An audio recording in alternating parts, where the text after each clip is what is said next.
speak in Hindi or English? Okay. So this is the 12th edition of this conference.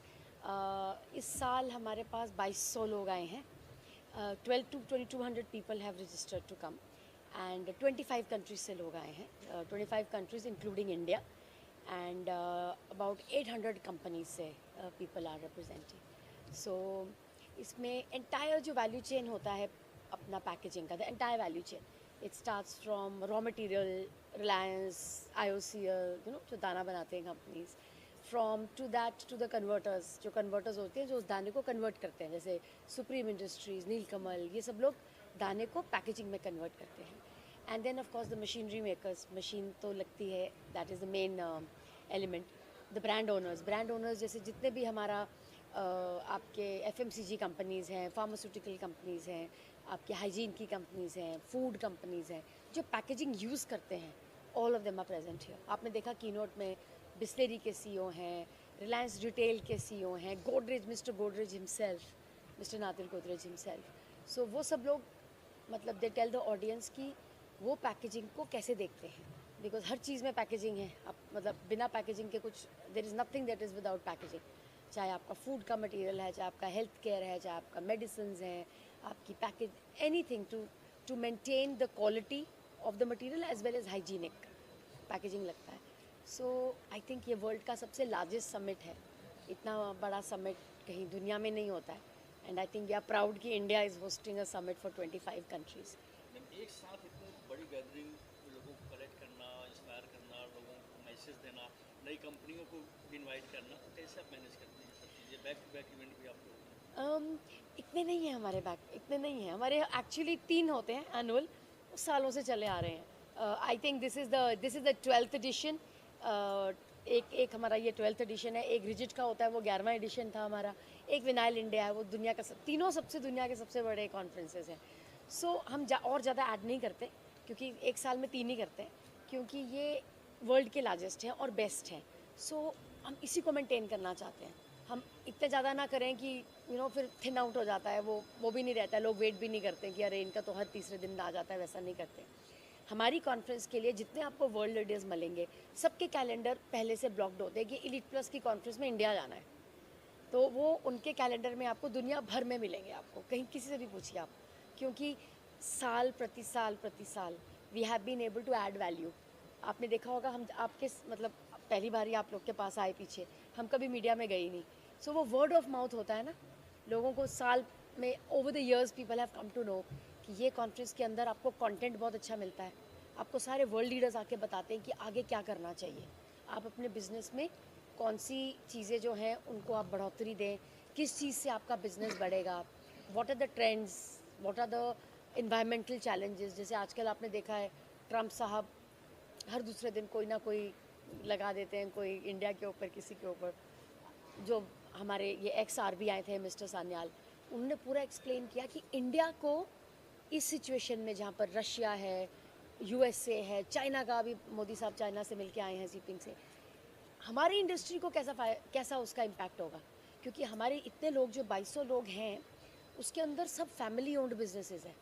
मतलब family owned का मतलब होता है, एक तो होता है ना MNC, जैसे MNC होता है, जैसे HUL है, हिंदुस्तान लेवर्स लिमिटेड है, वो एक MNC है, मतलब एक प्रोफेशनल कंपनी है, उसका ओनर एक बंदा नहीं है. अगर आप गोदरेज देखेंगे, उसके ओनर फैमिली है. अगर आप मैरिको देखेंगे, हर्ष मारीवाला सर खुद आए थे, आपने देखा, मैरिको के ओनर हैं, वो फैमिली ओन्ड बिजनेस है. आप देखेंगे सुप्रीम इंडस्ट्रीज़, वो फैमिली ओन्ड बिजनेस है. डाबर देखेंगे, फैमिली ओन्ड बिजनेस है. तो 2 टाइप के बिजनेसेस हैं. सो ये जो फैमिली ओन्ड बिजनेसेस होते हैं, इन हमारी इंडस्ट्री में बहुत है family owned, mostly family owned business होते हैं. आपने देखा, हर्ष मारीवाला ने एक स्पीकर सेशन बताया कि फैमिली ओन्ड बिजनेसेस को सक्सेशन प्लानिंग कैसे करनी चाहिए, क्योंकि जो नई पीढ़ी आ रही है, वो लोग अपना अलग, how the Gen Z is, right, they want to get into new age kind of AI करना है, उनको अलग करना है. लेकिन अगर इस बिज़नेस में आगे जाने का है, तो हम क्या नई तरीके की चीज़ें लाएं. जैसे अगर आप हमारे साथ 2 दिन बनेंगे, तो हम शार्क टैंक्स, आपने सुना है शार्क टैंक्स, उसके विनर्स को लेके आए हैं. बच्चे हैं वो लोग, मतलब आई ऑल्सो थिंक दैट मेरे सामने भी वो बहुत यंग है. वो 5 लोग हम उनको लेके आए हैं, हमारी इंडस्ट्री से वो जुड़े हुए हैं, ग्रीन एनवायरमेंटल से. उनको शार्क टैंक की फंडिंग मिली है. उनके पास एक आइडिया था, यंग पीपल, एकदम यंग 25 साल 26 साल के लोग हैं, उन्होंने अपने आइडिया को आगे उसको उसको नर्चर किया, उसका एक बिजनेस केस बनाया और शार्क टैंक ने उनको उसको वो कर दिया, फंड कर दिया। आपने जैसा जिक्र किया कि डाबर है, गोदरेज जैसे ब्रांड कंपनी है, लेकिन जैसे कि मोदी जी का एक सपना है भारत आत्मनिर्भर बने, जो छोटे छोटे मैन्युफैक्चरर्स हैं तो इनके न्यू वेंचर जो अपना लॉन्च कर रहे हैं, वो लोग आपसे कनेक्ट करना चाहिए, आपके सबमिट में आना चाहिए। हमारी बहुत बहुत इसमें जो आपको देखेंगे ना, एक तो बड़ी कंपनीज बहुत है जो फैमिली ओन्ड है, बड़ी बड़ी बताई मैंने आपको। At least 50% of the companies are SMEs and MSMEs हैं वो लोग, जिनका turnover is not at the range of जो बड़ी कंपनीज है। हमारी इंडस्ट्री में ये कन्वर्टर्स की बहुत बड़ी तादाद है। क्या लगता है इसके अंदर? 2 मशीन लगानी होती है, इट्स वेरी सिंपल। मशीन लगानी है 2, मतलब मैं लगा लूँ 2 मशीन, कोई प्रॉब्लम नहीं है। मैन पावर आपको स्किल्ड चाहिए। सिपिट के ओनर यहाँ पर बैठे हैं, उनके 60 लोग लेके आए हैं वो अपने, ताकि यहाँ पर ट्रेन हो जाए बराबर से। सिपिट गवर्नमेंट ओन्ड कंपनी होती है, वो ट्रेन कर देते हैं स्किल्ड। मशीन लगा ली, वहाँ से स्किल्ड मैन पावर ले लिया, माल तो मिल ही जाता है। रिलायंस दे देता है, IOCL दे देता है, HMEL दे देता है, डाओ दे देता है, सब लोग दे देते हैं। सेट है बिजनेस, कोई ज़्यादा प्रॉब्लम नहीं है। थोड़ा सा इनोवेशन की ज़रूरत है। जैसे आप ये बोलें कि आपका जैसे जो पैकेट है, आपका जो जैसे चिप्स का पैकेट है, या आपका जैसे जैसे आप शैम्पू का पैकेट है, राइट? आपने वो देखा है, वो एक एरोप्लेन के अंदर वो पेपर बोट का एक मिलता है, जो पीने का मिलता है ना, वो उसका कौन सा पानी आता है, एक पैकेट आता है उसका। वो इस तरीके से बनाया हुआ है कि हल्का सा खोलने से वो पूरा पैकेट पी के आप छोड़ देते हैं। वो आपने देखा पेपर बोट का। इस टाइप की न्यू एज की पैकेजिंग आ रही है आजकल। किस तरीके से हम इस तरह की पैकेजिंग करें कि आपका जो अंदर का, आपने हल्दीराम ने बाहर एक स्टॉल लगाया हुआ है, हल्दीराम खुद आए हैं, दे हैव कम हिमसेल्फ। उनको दिखाना है इंडिया को कि हमारी भी पैकेजिंग, सब यहाँ पर बड़ी ब्रांड्स के लोग आए हुए हैं, मैरिको है, HUL है, सब लोग हैं, लॉरियल है, सब लोग हैं। हल्दीराम की आप पैकेजिंग देखिए, कोई कम नहीं है वो पैकेजिंग, हमारे इंडिया की कंपनी है वो। और वो इंडिया की कंपनी ने पूरे वर्ल्ड में छा गए हैं वो लोग। आप देखो किस किस कंट्रीज़ में अपनी पैकेजिंग लगाई हुई है।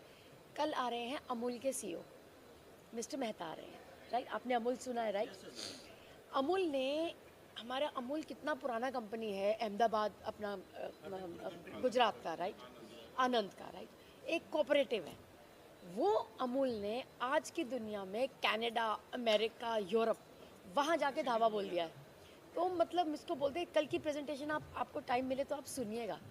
इंडियन कंपनी जाके वर्ल्ड को कॉन्कर कर रही है। किस बेसिस पे? पैकेजिंग की बेसिस पे।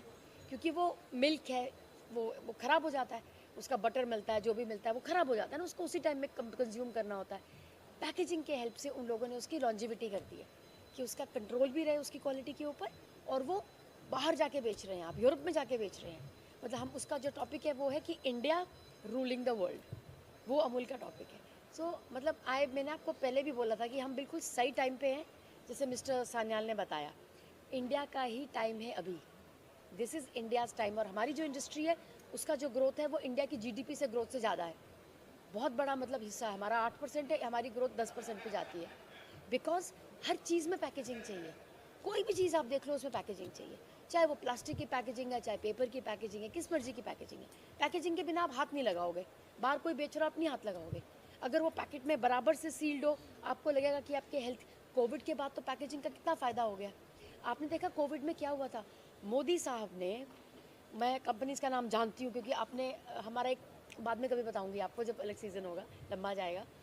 मोदी साहब ने हमारी इंडस्ट्री को रीच आउट करा था कि आप पैकेज बना के, हमारी प्लास्टिक पैकेजिंग से पैकेजिंग करके उन एरियाज़ में खाना भिजवाओ जहाँ पर खाना नहीं मिल रहा है। हॉस्पिटल्स में जितने भी आपने देखा था, वो जो डॉक्टर्स पहन के जाते थे और वो PP किट नहीं पहन के जाते थे सब लोग, वो सारे फ्लेक्सिबल पैकेजिंग है। All of that is flexible. कितनी जानें बचाई है फ्लेक्सिबल पैकेजिंग ने। तब आपने देखा ये जो होता है ना कि ख़राब है प्लास्टिक, वो सब है, वो कम हो गया कोविड के बाद। क्योंकि कोविड में देखा लोगों ने कि प्लास्टिक पैकेजिंग से जानें बची, खाना मिला सबको, हेल्थ बराबर रही सबको, डॉक्टर्स बराबर रहे, इंजेक्शन, ये सब लोग, सब प्लास्टिक हमारी फ्लेक्सिबल पैकेजिंग में जाता है। वो सब PP किट्स जो है वो फ्लेक्सिबल पैकेजिंग के। सो आई एम सेइंग कि तब दुनिया की आंखें खुली कि कोई ऑल्टरनेटिव है ही नहीं। क्योंकि आपको दूसरी ऑल्टरनेटिव देखो, वो इतनी महंगी आप बल्क में ले ही नहीं सकते। You have to be very, आपको कॉस्ट भी मेंटेन करनी है और क्वालिटी भी करनी है। वो हमारी फ्लेक्सिबल पैकेजिंग से ही हो सकती है। आपका ये नए जो आपके बच्चे लोग होते हैं ना, जो आजकल की इंडस्ट्रीज़, बहुत इंटेलिजेंट होते हैं लोग, राइट? और उनको फास्ट चाहिए, हमारी तरह नहीं है कि लगे हैं, वैसा नहीं है। They want returns very fast, right? तो आप कल शाम का एक सेशन है, न्यू एज कंपनीज़, अलग अलग, मतलब एक बड़ी बड़ी छोटी छोटी कंपनीज़ हैं, उनको कोई नया नया आइडिया, अब एक पिज़्ज़ा इन अ कोन, अब पिज़्ज़ा, हम पिज़्ज़ा खाते हैं बड़ा वाला पिज़्ज़ा, अब पिज़्ज़ा कोन में कौन खाता है? पर उनका ये मतलब है कि जब घर में पिज़्ज़ा आता है तो इतना बड़ा आता है कि आपको बैठ के खाना पड़ता है। आजकल के नई यंग, ये देखो मैडम है एकदम यूथ में है, इनको किधर टाइम है कि वो बैठ के पिज़्ज़ा खा के बैठेंगी, हम जैसे लोग बैठेंगे। इनको चाहिए कोन में पिज़्ज़ा चाहिए, टेस्ट वही चाहिए, क्वालिटी वही चाहिए, सब कुछ वही चाहिए, बट ऑन द गो, उठाया जैसे आइसक्रीम खाते हैं, पिज़्ज़ा खाया और चल पड़े। ये पैकेजिंग का कमाल है। And I would like to say, मतलब this is very very kind. Modi ji का मैं थैंक यू बोलती हूँ कि हमारी, अब देखो 25 कंट्रीज़ के लोग कौन अपना सब काम धाम छोड़ के, और हेड्स हैं कंपनीज़ के सर, ऐसे नहीं है कोई मिडिल मैनेजमेंट के लोग नहीं हैं, ओनर्स हैं बड़ी बड़ी कंपनीज़ के, सब लोग आए हैं इधर। क्यों आए हैं? क्योंकि उनको इंडिया का मार्केट दिखता है, उनको दिखता है कि इंडिया का मार्केट का ग्रोथ 10% है, यूरोप बहुत ख़राब है, यूरोप की हालत 2-3% से, ये तो 1-2% से ज़्यादा नहीं है। अमेरिका ट्रम्प साहब क्या करेंगे वो पता नहीं, वो ट्रम्प साहब ही जाने क्या करने वाले हैं। ग्रोथ जो है वो इंडिया में है। सब लोग ये जो आपको सब फॉरेनर्स दिख रहे हैं ना, इन लोगों ने या तो इंडिया में मशीनें लगाई हैं, कंपनीज लगाई हैं, या ये इंडिया का माल बाहर लेके जाते हैं। हमारी इतनी, आप जिगीश दोषी देखना, इतने लोग हैं, ये SRF है, प्रशांत मेहरा है, बड़ी बड़ी कंपनीज है, यूफ्लेक्स है, कितनी इन्होंने प्लांट्स बाहर की कंट्रीज में, विनय अग्रवाल है, क्रिएटिव है, सब लोग बैठे हैं यहाँ पर, सब ने, इंडिया की कंपनीज ने बाहर प्लांट्स लगाए हैं। मान की बात है ना सर, कि हम अपने प्लांट्स बाहर लगाते हैं, हमारी कंपनी, हमको तो बहुत मान है इस बात का कि हमारी कंपनी में आपका आओ भगत है, प्लीज़ कम, आप इन्वेस्टमेंट कीजिए। हम बाहर जाके लगाएं, हम आपके लोगों को एम्प्लॉयमेंट दे रहे हैं, और हमारा माल बाहर बिक रहा है। बहुत I feel that this is a huge India का प्राइड मोमेंट है ये, और बहुत बढ़िया बात है कि हम इस टाइम पे यहीं पर हैं, सब लोग हमारे पास आ रहे हैं, हमको बाहर जाने की ज़रूरत है नहीं। अभी किसी भी कॉन्फ्रेंस में पूरे वर्ल्ड में 2200 लोग कभी नहीं आते, और ऐसे नहीं आते, फ्री फंड के लोग नहीं है ये लोग, टिकट खरीद के आते हैं, क्योंकि फ्री फंड का चक्कर होता है कि लोग सीरियस ही नहीं होते हैं। आप टिकट दे दो जी सर, आपने इधर आना है, आप कौन आएगा बताओ, कौन अपना काम धाम छोड़ के आएगा? अगर उसको लगेगा कि अरे स्पीकर्स बढ़िया है, सब कुछ है, तो आते हैं। जहाँ पर फ्री फंड का माल हो तो मतलब नहीं है, सीरियस बंदा है, अपना काम धाम छोड़ के तब आएगा, वैल्यू दिखती है तब आएंगे। आपने बोला ना इतने लोग कैसे जमा होते हैं, 15 साल लगे हैं sir, 15 years, day after day after day after day, और हम एडवर्टाइजिंग नहीं करते हैं, वर्ड ऑफ माउथ है। ये सब 25 कंट्रीज़ के लोग बाहर जाते हैं, फिर ये अपने सब लोगों को बताते हैं कि ऐसा होता है, फिर वो और आते हैं लोग। तो गॉड इज़ काइंड, आप लोग काइंड है, मोदी जी काइंड है, लगे रहें, इंडिया इज़ द बेस्ट, कोई प्रॉब्लम ही नहीं है sir. Thank you so much, आपका धन्यवाद। मैम एक लास्ट सवाल, 2 दिनों में बेल्स क्या मचवा। ऐसी चीज़ें हैं जो यहाँ पे डिस्कस होने वाली हैं, और इस अवार्ड का जो मकसद है वो क्या है, इस बारे में दोबारा बोलेंगे इस सर? अवार्ड का क्या मकसद है, और आगामी 2 दिनों में क्या कुछ इम्पोर्टेंट होने वाला है? सर अगले 2 दिनों में हमने 5 चीज़ें डिस्कस करके उसका कुछ जेनेसिस निकालना है। एक तो ये निकालना है कि जो सस्टेनेबिलिटी है, जो बोलते हैं ना लोग कि प्लास्टिक का वो रहना चाहिए ताकि वो सस्टेनेबल हो जाए, मतलब वो एनवायरनमेंट में ऐसे गिरे नहीं, बाहर जैसे पैकेट होते वैसे नहीं, उसका ना एक कॉस्ट होता है। तो वो कहाँ पर बैलेंस बैठता है, क्योंकि अपनी जेब से कोई कॉस्ट देगा नहीं, वो कस्टमर को डालेगा, वो कहाँ बैठता है वो बहुत इंपॉर्टेंट है। अभी रिटेल वाले सर थे ना, के सर ने क्लियर किया, उन्होंने, ब्रांड ओनर बोलता है कन्वर्टर देगा, कन्वर्टर देता है, ब्रांड ओनर देगा, कोई नहीं देगा, कस्टमर को देना पड़ता है। वो बैलेंस हमको निकालना है सर, तब पता चलेगा कि आगे कैसे ग्रो करेगी। रिसाइकलिंग और सस्टेनेबिलिटी हर एक कंपनी का गोल हो गया है अभी, वो उसको आगे कैसे बढ़ाना है, उसको सस्टेनेबल और उसको प्रॉफिटेबल कैसा करना है, उसका बिजनेस केस कैसा बनाना है, वो बताने वाले हैं। तीसरा ये है कि जो यंग जनरेशन है वो हमारी इंडस्ट्री को न्यू एज पैकेजिंग कैसे दिलाएगी। वो नए जो यंगस्टर्स हैं उनको अलग तरीके की पैकेजिंग चाहिए होती है, उनको बड़े बड़े वो नहीं चाहिए होते, उनको अलग अलग पाउचेस चाहिए होते हैं, यंग एज वाले बताएंगे सर। देन हमारा अगर किसी को नया अपना बिजनेस डालना है छोटा मनी देके, वो जैसे हमारे शार्क टैंक के लोग हैं, वो बताएंगे कि नए आइडियाज़ को फंड कैसे करना है।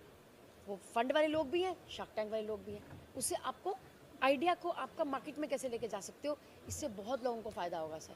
क्योंकि अगर आपको फंडिंग करने वाला कोई मिल गया तो आपका आइडिया जाएगा ना मार्केट में, अपना पैसा कौन लगाता है। और सर ब्रांड ओनर्स आए हैं बहुत, ब्रांड ओनर्स ये बताएंगे कि उनको हमारी इंडस्ट्री से पैकेजिंग कैसे चाहिए। सो आई थिंक ये ओवर एंड ओवर पूरा आपका पैकेजिंग का एंड टू एंड क्लियर हो जाएगा। ऑफ कोर्स अपने रेजिन वाले तो हैं ही हैं, अपना इंडियन ऑयल है, रिलायंस है, HMEL है, अपना डाओ है, लॉन्डल बजल है, सारी कंपनीज हैं। वो बताएंगे कि रिसाइकलिंग और सस्टेनेबिलिटी के लिए उनके दाने ने, उनका दाना होता है ना, वो किस तरह के अपने ग्रेड्स बना रहे हैं ताकि एकदम से रिसाइकल हो जाए। पूरी दुनिया का नॉलेज सब यहाँ पर है, बाहर जाने की जरूरत नहीं है।